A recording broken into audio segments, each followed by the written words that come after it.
So I'm going to swing in with Selfless and the Shield Mate, because obviously Selfless trade for Valky. Yeah. And another proc on Winota? Sure. And this is Sultai.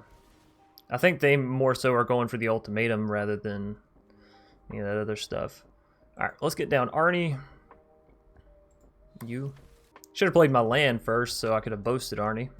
Wasn't really thinking about hitting Arnie, but you know, here we are with the Broken Brow. I thought it said Broken Bow for the longest time, and then I realized his brow's broken. Anyways, we also got a Rakdos. Rakdos, Arnie, this is probably the best cards we could have gotten. If only I would have played this land so we could have put Arnie to a 6-1 as well. What's up, everybody? My name's Chance. Are you ready to go absolutely savage on some people? Because today we're playing Berserkers. We're not just playing Berserker, we're playing a whole tribe of Berserkers. We're playing Berserker forces, because we're also playing Winota Joiner forces. You see how I did that? The segue to the transition? It's God tier. Anyways, Winota forces, Joiner forces, whatever. We should all know this card by now. 4 mana, 4/4 that reads, whenever a non-human creature you control attacks, you get the chance to pull out a human from the top. It attacks, it has indestructible. It's a really dope card. If you haven't seen it, well, go look it up, alright? Anyways, so we're going to be playing Berserkers on top of our Winota today, because I got to looking and, well, Berserkers kind of meld well with humans, and they meld really well with just aggro beatdown in general. So one of the nicest cards that we get with Berserkers is, of course, this 3 mana Blood Sky Massacre. Now, on the first step, you're going to create a 2/3 Demon Berserker creature token with Menace, which is absolutely perfect because on turn 4, you're looking to play Winota, and this creature, one, it has Menace, so it should be able to swing in and not be blocked, or if it is being blocked, you should have a good chance of taking out a creature you want to, right? Furthermore, it's going to proc Winota because it's a non-human. Step 2, whenever a Berserker you control attacks this turn, you draw a card and you lose 1 life. So that same Demon Berserker that is also proccing Winota and potentially drawing out a human to be played down with indestructibility, it's also going to be drawing you a card now. Not to mention, this card is also going to be drawing you a card for every other Berserker that you may have played previously, and all the Berserkers that you may draw out with Winota, because there are human Berserkers thanks to Kaldheim. Speaking of which, we have Dragonkin Berserker, card you can pull out with Winota. Well, step 2 happens in the turn that Winota comes down, and then you pull out the human Berserkers, and you draw a ton of cards and deal a ton of damage, and it's, well, it's actually really intuitive, and I don't know why nobody's built this deck yet. Finally, step 3, add red mana for each Berserker you control. Until end of turn, you don't lose this mana as steps and phases end, which means you can go into attack phase, spend that mana to, I don't know, play Embercleave. It's a really good combo. I will say that I had Goldspan in the deck originally, and I think, honestly, after having played the deck, you can add Goldspan back in. It's a super viable card and honestly not that hard to hit in this deck. It's also another non-human to help hit with Winota. It has haste. It does tons of benefits for all your treasure tokens, so I do highly recommend throwing in a Goldspan Dragon. Magda, another Berserker that has some incredible effects in this deck. Actually, one of the ones that we're going to be focusing on for a large majority. Now, Blood Sky Massacre, really key, really awesome card here. Turn 3 comes down, does crazy stuff with Winota, right? Magda, on the other hand, has a whole different line, but still really awesome to get to Winota, and it allows you to explode just as much, if not more so. Magda, 2/1, 2 mana, other dwarves you control get +1/+0, and whenever a dwarf you control becomes tapped, create a treasure token. Sacrifice 5 treasures, search your library for an artifact or dragon, which is why Goldspan is so good at this deck. Put that card into the battlefield, then shuffle your library. Now, why is this so important? Because turn 1, we're going to be playing a Staunch Shieldmate if we can, if at all possible. We need to drop this Staunch Shieldmate on turn 1. Turn 2, Magda. Well, you guessed it, turn 3, we will have enough mana for Winota. Not only will we have enough mana for Winota on turn 3, we'll also have 2 creatures to readily proc her, right? The way this works, turn 1, Staunch Shieldmate, turn 2, you play the Magda, turn 2, you also swing in with Shieldmate, which is now a 2/3, right? So also a little bit bigger. 1 mana 2/3 is like insanely good stat line as well. Anyways, you create the treasure token, you deal the 2 damage or whatever, they block it, blah blah blah. Turn around on turn 3, you now have that treasure token, you played in another land, you're now at 4 mana, Winota drops, and you have the Magda and Staunch Shieldmate to swing in with. But that's not it, actually, because you also now gain 2 extra mana from Magda, so you can turn around and use Claim or Village Rights or whatever, you know? You have other options. So, this deck is all about playing down very cheap creatures, those cheap creatures gaining you tons of mana for almost free, and then playing into Winota, who draws you out even more creatures, right? Even more power. Finishing your opponents off with either large amounts of creatures and large amounts of power, or just with large amounts of power from something like Rakdos or Embercleave or Embercleave on Rakdos, or even Arnie, who copies Rakdos' power and adds 1, and then you Embercleave the Arnie. So there's a lot of power within this deck, and there's also a lot of draw potential. Now, I mentioned the Bloodscot Massacre as a means of drawing, and a very good one at that. We also have Skimfar Avenger, 2 mana 3/1 Elf Berserker, so again, another non-human to help you draw out humans with Winota. This card reads, whenever another non-token elf or berserker you control dies, you draw a card and you lose 1 life. Again, losing the life, whatever, but you do get to draw a card every time another berserker dies, which is nice if you're swinging in with, you know, Bloodsky and Dragonkin and Magda and all this kind of crazy stuff. They're gonna die sometimes, so if you can keep Skimfar alive, draw cards off the other ones dying, you can restock your board, restock your hand, and be fine and dandy. We're also playing Village Rights and Claim the Firstborn. We all know this combo, and it's really hot right now in the meta because you're either playing against big old Yorion decks, in which case it doesn't really do anything. Claim's kind of a dead card, I'm not going to lie. But up against all of the aggro decks, the mono red, the mono whites, the Boros that are already out right now, you know, it's a fantastic card.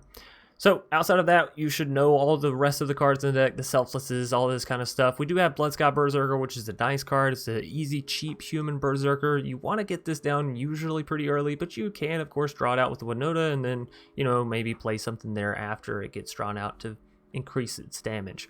Anyways, without further ado, we're going to go and dive right into this Berserker madness.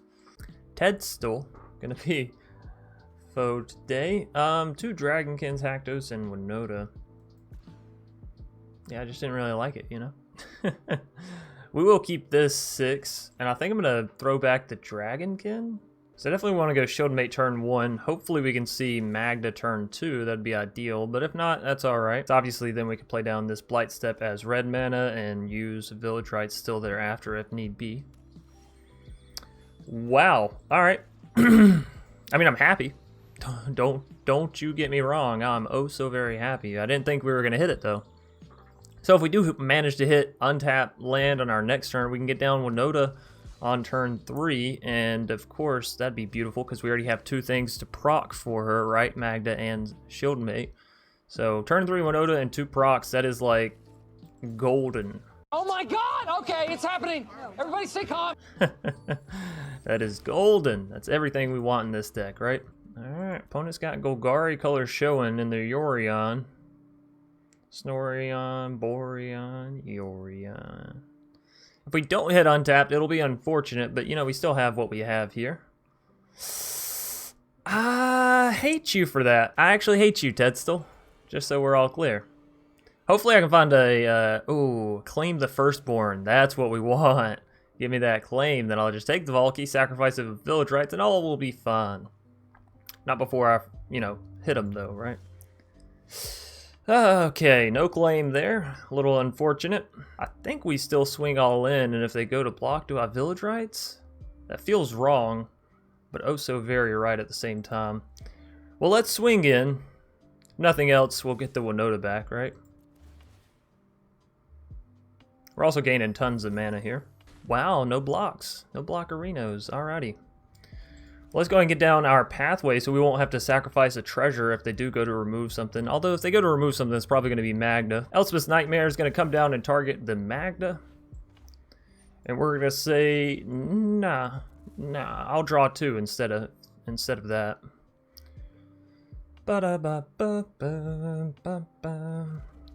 So there's the Embercleave, which we can play down because we just have crazy amounts of mana, right? Not that we really want to, but it's there. Drawing absolutely the worst draws here. Selfless, land, and an Embercleave on, well, pretty much the only creature that we don't want to Embercleave. Alright. This is fine. We're going to go ahead and grab white mana here because we already have double red with our mountain, so another plains won't hurt us. If the opponent wants to resolve, that is. Alrighty, there we go. Selfless, go. Do I go for the Ember Cleave? I mean, it's gonna cost me a lot. I think not. If it costs you a lot, then I think not. We'll just hit them for the 1. Although, they're going to Elspeth's Nightmare and take my Ember Cleave, so maybe I should have. Because I'm probably going to end up playing it here anyways, right? Yeah. So I'm not going to let them take my Ember Cleave, so I should have played it there. Dealt a little bit extra damage, right? 3 extra damage. Also would have saved me a mana. Ugh. I'm playing horribly today. That's okay. I have gotten a little unlucky with the draws, and, well, them getting a Valky certainly wasn't pleasant for me. So, opponent does play down a tapped 4th land, and they're just moving Yorion over. That should mean that that's it for their turn. Back to me. Yeah, you don't want to do that, because I'll trade that Selfless for that Winota. Believe you me. Oh, we get a Winota for free. Hey, that's nice. So I'm going to swing in with Selfless and the Shield Mate, because obviously Selfless trade for Valky. Yeah. And another proc on Winota? Sure. Although, if we do this and they trade with Valky to the Selfless, you know, all we're getting back is the Winota. And they are taking out our ability to protect our Winota. Of course, if they have Exile, then we're not able to protect the Winota anyways. If I swing in, they block. We are getting an extra proc, but they might just turn around and board wipe. But what is that board wipe going to be? Probably not Destruction, probably Exile, right? And this is Sultai. I think they more so are going for the ultimatum rather than any of that other stuff. Alright, let's get down. Arnie. You. Should have played my land first so I could have boasted Arnie. Wasn't really thinking about hitting Arnie, but, you know, here we are with the Broken Brow. I thought it said Broken Bow for the longest time, and then I realized his brow's broken. Anyways, we also got a Rakdos. Rakdos, Arnie, this is probably the best cards we could have gotten. If only I would have played this land, so we could have put Arnie to a 6-1 as well. Anyways, opponent's going to take the damage outright on the face. Is that enough for lethal? It looks like it. Because that's 9, 10, 2 more. Yeah, cool beans. So we still got him in the end. Ted still GG. You were a little annoying, but, you know, seeing that our Winota deck can take down a Yorion deck, I'm happy. Happy about it. 6 gonna be our next foe.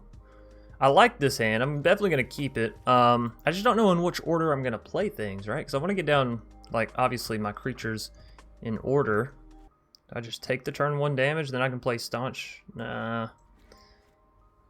I'm fairly sure I gotta go here and go ahead and get down Staunch. It's unfortunate that we drew into the Triumph. I'm not saying I don't wish I had, you know, had traded out the Triumphs for anything else. I still think the 2 off Triumphs are good, but Rakdos, and we keep them at bay actually with what we had there. So I can set up for the Claim Village Rights combo, or I can get down Skimfar Avenger. I feel like they gotta have removal. I feel like they gots to. I'm just gonna drop the Triumph here. We got our creature, we got our defender down. They didn't play anything. Hell, maybe they didn't have the removal. Maybe they didn't have the Bone Crusher. Honestly, if they had it, they probably would have swung in the first go around. Alright? Because swing in, Bone Crusher, take it out, deal 1 damage to face. It all makes too much sense. Anyways, Woe Strider joining the board for the foe. For the opponent. English is hard. That's fine, because that's a great creature for me to claim in Village Rights. Can't claim anything else, but I don't mind taking a Woe Strider off your hands. Out of your lands, off your hands, into my plans. Sounds like a... nope, I lost it. Alright, so if I drop this, we'll have red, black there, and then that. So, and I'll still have the availability of making these whatever I want them to. Alright, Village Rights, give me that Woe Strider. You don't look like you're using it. Actually, you haven't used it yet, so thanks. They could use it here. Boy, I hope they use it here. They don't. That's okay. Do I swing all in? Yeah. Yeah, most certainly. And if they want to block it with the Goblin Arsonist, then they can block it with the Goblin. Then they could block it. But they didn't, so we're going to Village Rights it. Thanks for the card draw, loser.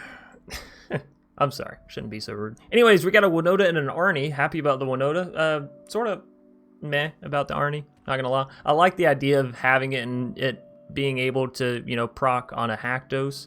That's really exciting for me. But outside of that,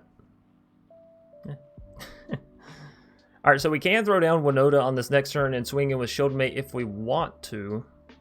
We'd have to hit something pretty good.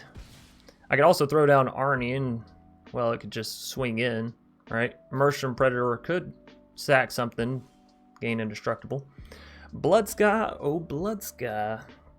Could go Bloodsky plus Skimfar. We'll make our Bloodsky go up to a 3/3 and put down another creature with which to proc Winota on the next turn. Then on the next turn, we can also claim their Goblin Arsonist. Of course, as soon as I go to claim something, they're going to sack it with Predator, right? But that will tap the Predator. So maybe that's what I want to do. Because we'll be at 5 mana, so that is... So I go Bloodsky this turn. And Skimfar, which means I will need double black down. Yeah, and then on next turn we can go Winota claim. And even if they do sack Goblin Arsonist, then, you know, they are, again, they're losing the Arsonist and they're tapping the Predator before I even attack. In which case, fantastic. So, Bloodsky, Skimfar. If they try to remove Bloodsky, we can at least draw thanks to Skimfar, and, you know, that'll be cool. Cool beans. Anyways, back to you, 6. What do you got for me? I guess it could also be like 109. You know, C being 100 and then IX, Roman numerals. I know my Roman numerals, to a degree. To a digit. It was meant to be a joke, but I don't think it really landed so well. They just claimed my Bloodsky. Well, you know what? If you were gonna claim something, I do prefer it to be the you know, the human, the non-Winota procker. All right, so they went ahead and tapped Immerse from here, and they're gonna put us down to 12. We know that they're gonna use Village Rights on the Bloodsky. That's just something that's gonna happen, right? I'll take it. I'll take it on the chin. You can use Village Rights, that's fine. There's not much choice here. I either let them use the Village Rights or I block and then I'm losing 2 creatures and it's just, that's a headache. So, no, they're just going to use Immersion and just sack it. Well, I mean, sure, if you don't draw cards, that's even better for me, but whatever. So, again, we will try and take their Goblin Arsonist here. Of course, as soon as I try and take it, they're going to sacrifice it, then take out our Skimfar, right? Right. So that's not really too ideal. I could take the goat. I could take the goat. I mean, Winota's got to happen, right? Winota, and then they use Immerstrum, take out Skimfar. Honestly, I don't know why they haven't already. Maybe they have the Murder Shredder. Oh, that'd suck. Boy, that would suck. Alright, so we have to take Goat so that way they sack both their creatures. Little confused, but sure. They're letting it happen. Super confused. I am super confused. Rakdos, let's go. And you didn't hit 4? Oh, another Rakdos of all the things. Come on. Well, I gotta decline that. I can't put Rakdos on Rakdos. But yeah, 4 is fantastic, or 2 is fantastic. You dodge the 4 and you dodge the 1. That's what I'm talking about, Rakdos. Let's do it. All right, so they should. I don't know what they should do here, honestly. I thought they were going to sack Goblin Arsonist before now to take out Skimfar to not proc the Winota for me, but they didn't, and, well, now here I am. They're just going to block the Skimfar and send that 1 damage to the face. I guess. You know, who really knows at this point? How many cards do they have in the graveyard, by the way? 3? So that's not enough for Woe Strider, right? You have to exile 4 other cards, and of course one of those 3 is Woe Strider, so they only have 2 options right now, really. Anyways, we do have an Arnie coming down next turn, which will be at the same power of Rakdos for 4 mana, so it's not too bad. We'll have 2 mana left over thereafter. Depending on what we draw into, it could be alright. We might want to look at some...